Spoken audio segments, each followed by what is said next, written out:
good car. It's very fun to drive. You don't need to break the bank to be able to drive a fast car.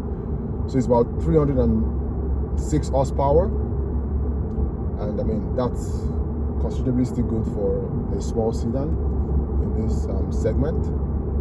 Yeah, because people be like, oh, 300 horsepower is probably just not bad, but if you look at many cars do have 300 horsepower. Like very few cars do, and a few cars do 0 to 60 in 5.3 seconds or 5.6 seconds.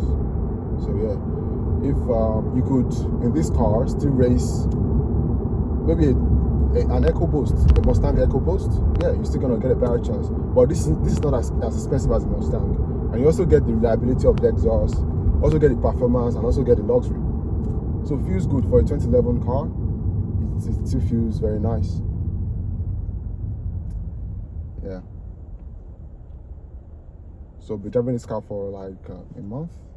It's been enjoyable. And when it comes to the fuel efficiency, maybe not as fuel efficient as the Corollas and the 4-cylinder cars. I mean, this comes with a 3.5 liter engine, V6, and with a 6-speed automatic, which makes it, not really fuel efficient. Because if I drive a 3.5 naturally aspirated engine, no turbos, it's gonna be sucking your fuel. Yeah.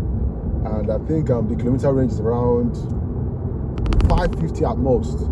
If you fill the fuel to the brim, it's around 550. And the fuel efficiency sometimes doing this between 10.5 to 12.5. Some days when you're heavy footed, it can go up to like 13.5. Yeah. But I mean, I've seen some other like natural aspirated V6 engine still get about 14.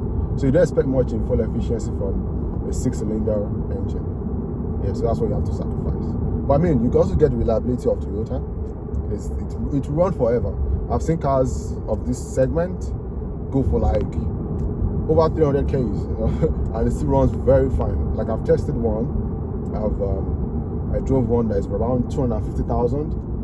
It drives perfectly as new. Like you wouldn't know it's 250 Ks, which is a good advantage.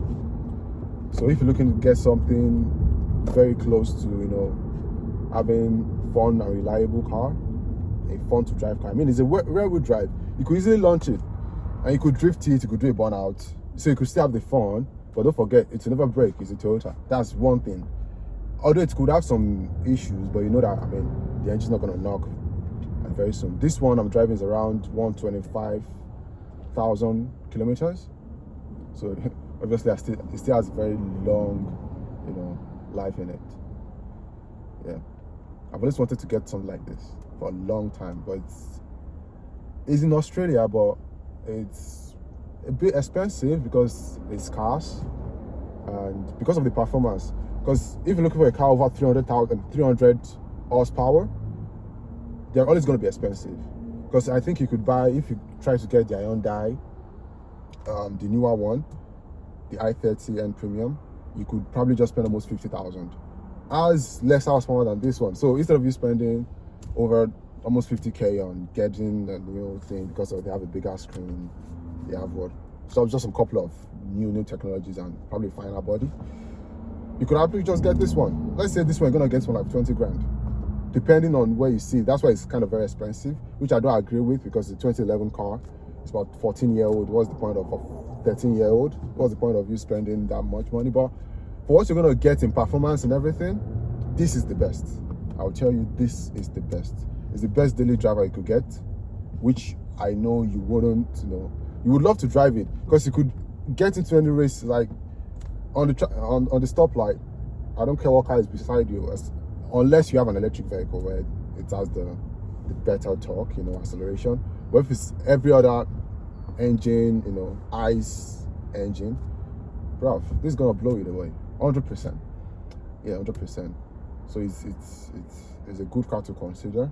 It could take you time to find this car, because even outside Australia, it's a rare gem in a way. A lot of people that have this car don't want to sell the car, and now it's hard to buy, and now the ones on the market is expensive. So understandable, you might not be able to get this kind of car. But if you see this car in a very good bargain, well maintained, used by the good owner and everything, is a good car to go for.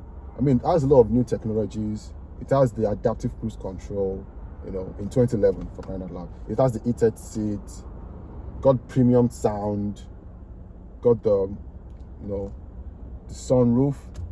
Bruv, has like 18-inch wheels, rear-wheel drive, sporty, small. Bruh, I don't know what else you're going to be looking for. This has it. This has it. And I'm telling you, very, very fun to drive. Watch out, crash reported ahead. This is good. All right, that'll be all for today. I'm going to be doing a full review to check out, you know, everything in the car.